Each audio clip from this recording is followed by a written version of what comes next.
TPN,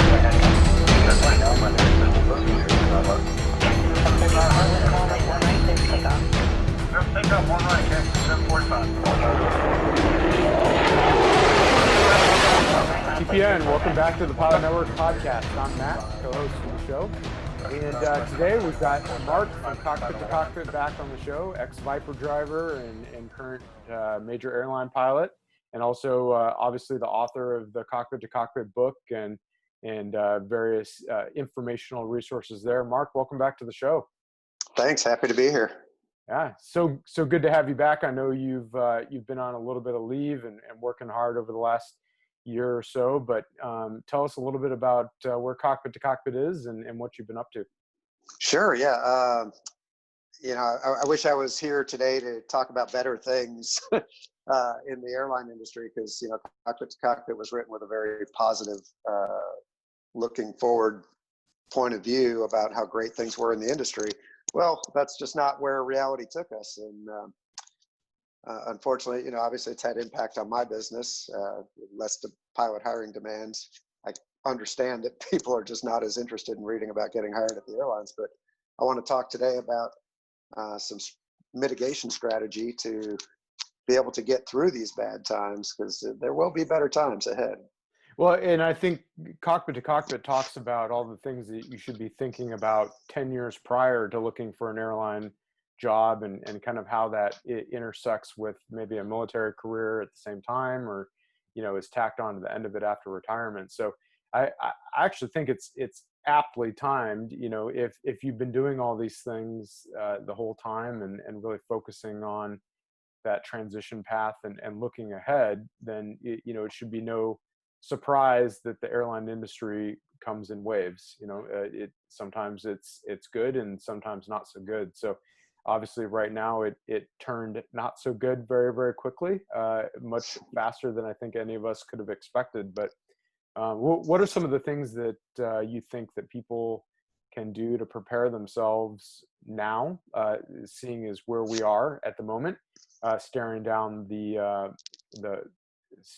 barrel of a bunch of furloughs, but also what are some things that if they're safe for the moment or time being, that they can be looking at for a year from now, 5 years from now, even looking at a longer term horizon?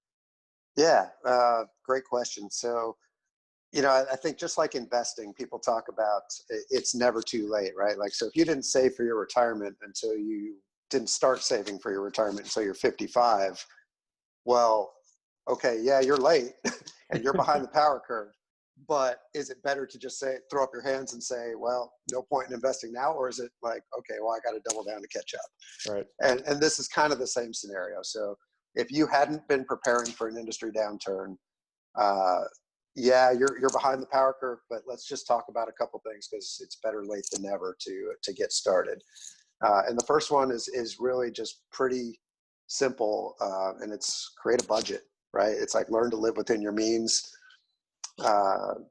Jason Depew, also a staff writer for TPN, has a great book out there called Pilot Math Treasure Bath, where he talks a lot about ways to save money, and then take that extra money and sock it away for a rainy day. Well, it's pouring right now. Yeah. So, And one of the things he talks about in sound financial management, we've talked about it on the show before too, is if you upgrade to the left seat, don't instantly upgrade your life to left seat income also. Give it a little bit, save some cushion for sure. Absolutely. If you can live on an FO budget, and you don't have to live on a second year FO budget or a third year FO budget. If you're a senior FO, you could probably be okay living on a senior FO budget. But I released an article recently along the same lines, how to weather industry downturns. And one of the things I've always recommended is line guarantee budget. So at my airline, for instance, you can usually do a lot better month to month than what the line guarantee is. And I've gotten quite used to making 110 hours a month, 115, 120. But if I live to an 80-hour a month budget, I'm going to be good, if I save that money and don't blow it on toys and things. Sure. Absolutely.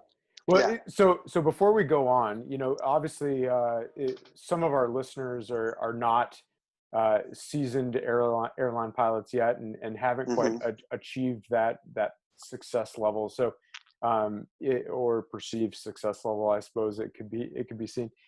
Can you just explain what line guarantee means for those who are aspiring to join a major airline? Sure. Yeah.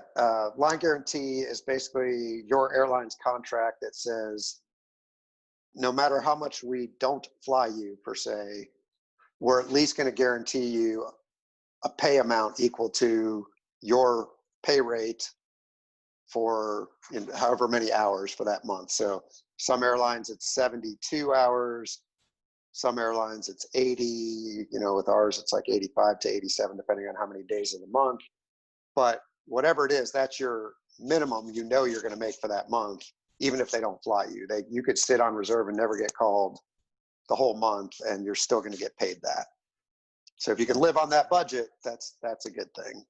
So, Another thing that so it's I kind of a min recommend. contractual, like a base pay, and then Yeah, everything above that, if you work more, you're making more money essentially, picking up right, overtime exactly. sort of thing. Yeah, This is a little different than what we're used to in the military, where we get the same paycheck every month. right. Because In the I think airlines, people forget that airline pilots and flight attendants, for that matter, are hourly employees. Really, yeah, we're not salary employees. So that's correct. So our month-to-month budget fluctuates, or not budget, but our income fluctuates based on how much or how little we work. sure. Another piece of advice I'd give is, in good times, we all like to start socking money away into our retirement, 401ks, things like that. But if you think you're facing furlough, well, that's a great place to store some cash instead of putting it into less liquid things like 401ks. Start putting that stuff into just a bank account that earns some decent interest, hopefully. But Sure. that you might need a store of cash, and they say 3 to 6 months is what standard investing advice is. Well, for a furlough, it's probably going to last longer than 3 to 6 months. You're probably looking at a year minimum, maybe more. So, but that kind of leads us into the next discussion. We've talked up to this point about what can we do prior to bad times. Well, now we're here, right? I mean, furloughs are supposed to start on October 1st, less than a month away.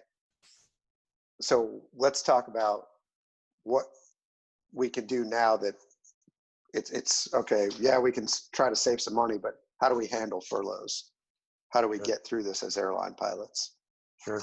So just historically, obviously we've been here before, right? So Hmm. 9/11 created a situation that caused a lot of furloughs, and then there were some before that even. Is this the first time that you've been in the industry and experienced this, or were you here Yeah. previously as well? No, I came in when times were good. Got hired at the airlines in 2015, and it's been awesome up to this point. And then all of a sudden, this coronavirus comes out of nowhere, and we all thought, man, nothing can touch us now. We're just totally untouchable. And then boom, this thing happens, and it comes out of nowhere.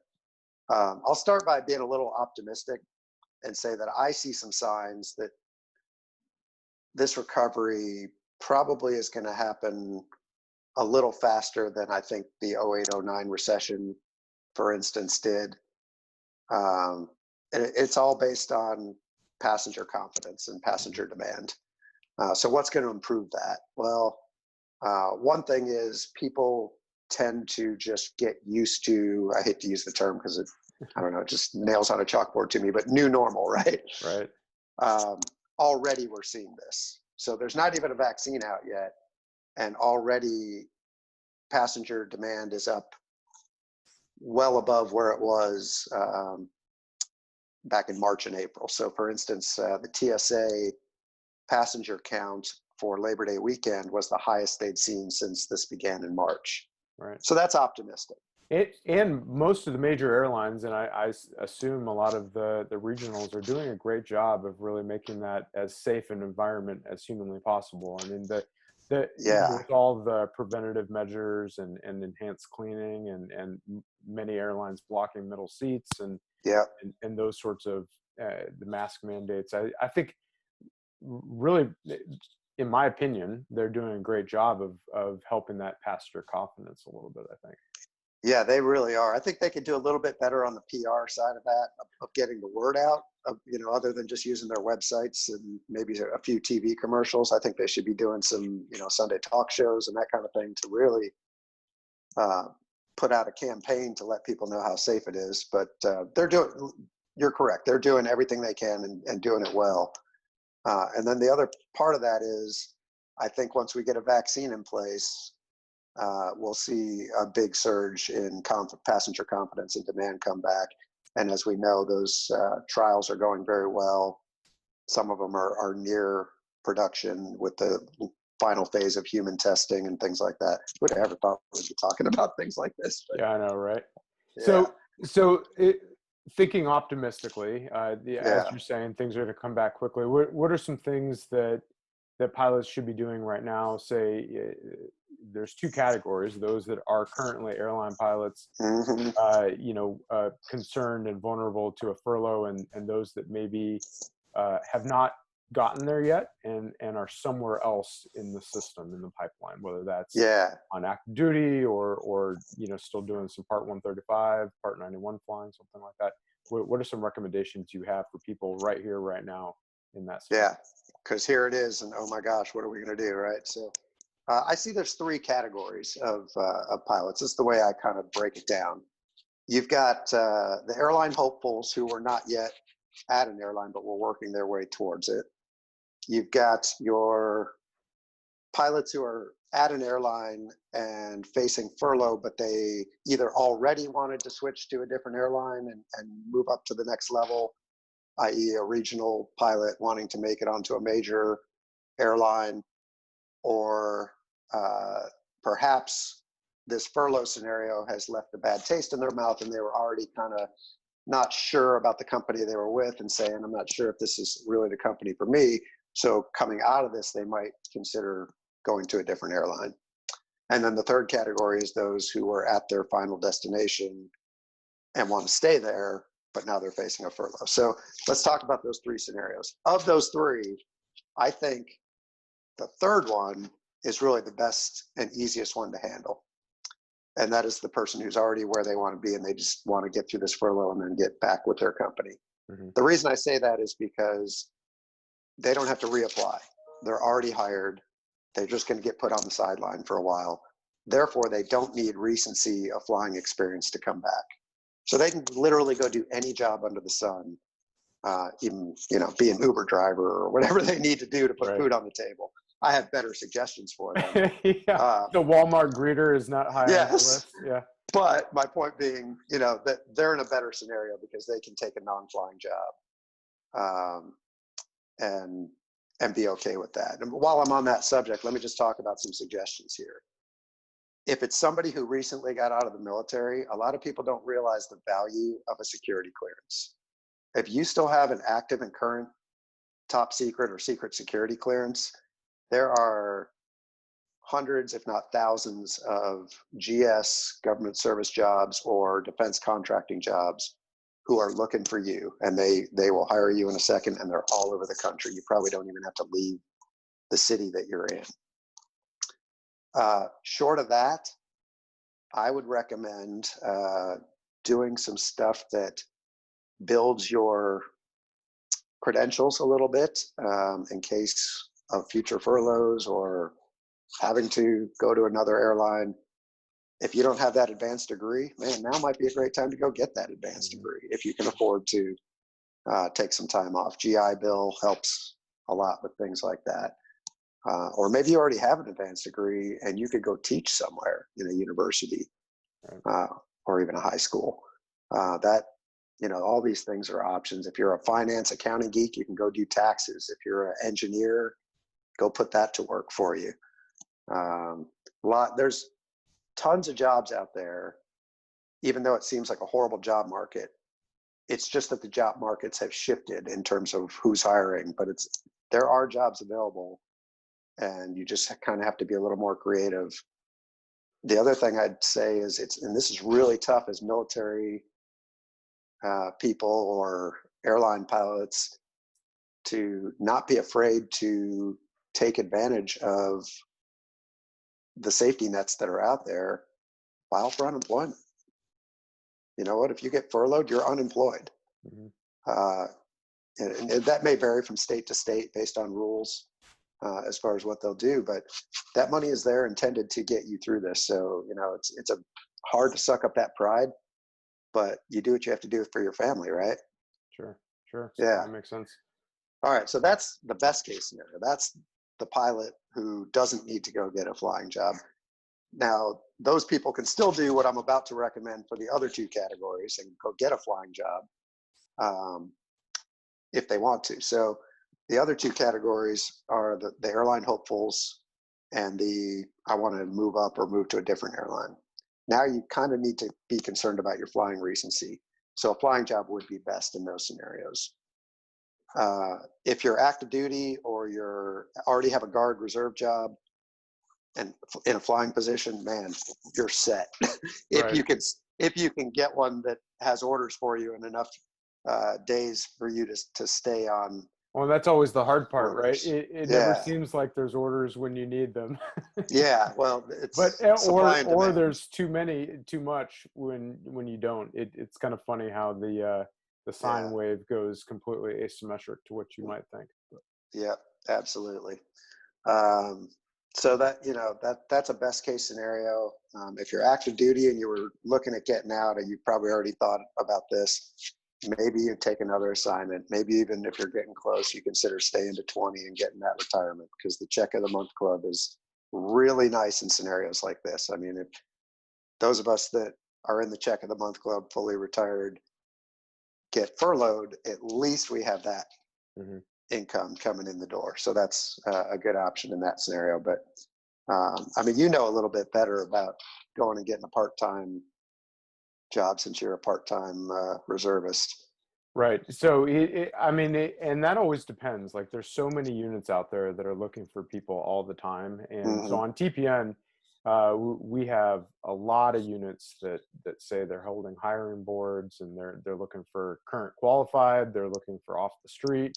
It really just depends, because you know, guard and reserve units they have to think long term as well. You know, they can't Yeah.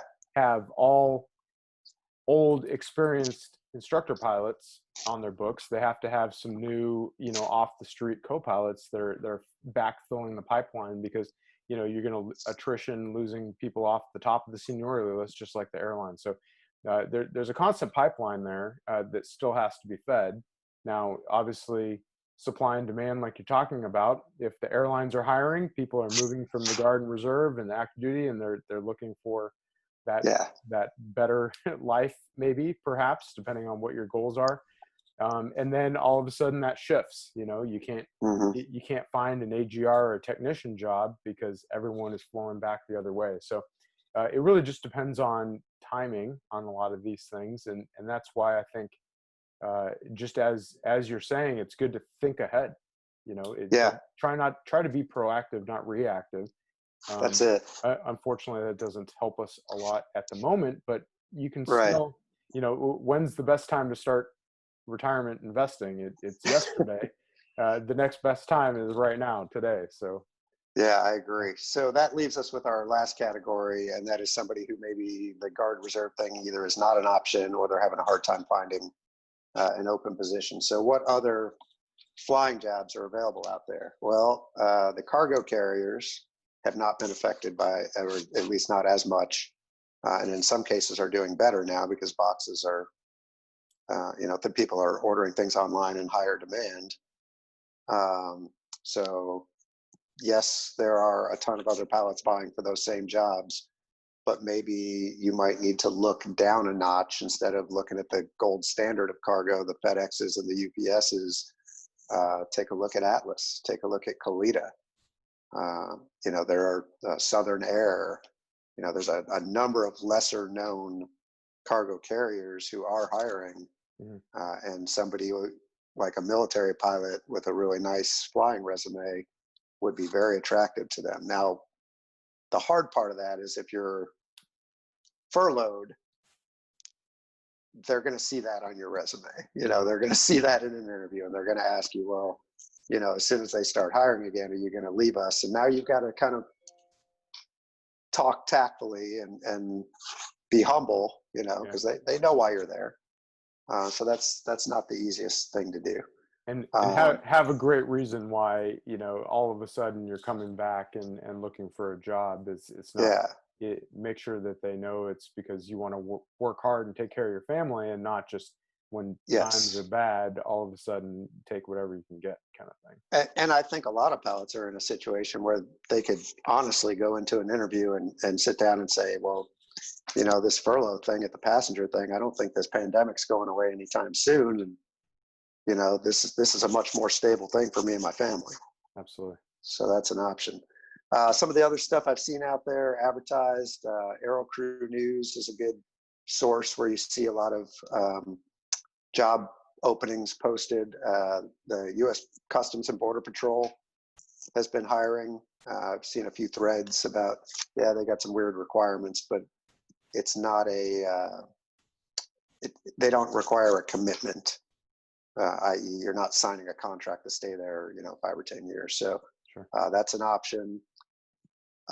If you are in a situation where you either are single or your family doesn't mind you going to deploy a little bit to make some good money, there's a Spartan Aviation out there where you have an opportunity to go train foreign pilots to fly in various countries that their starting pay is like $300,000 a year. It's somewhere in that ballpark.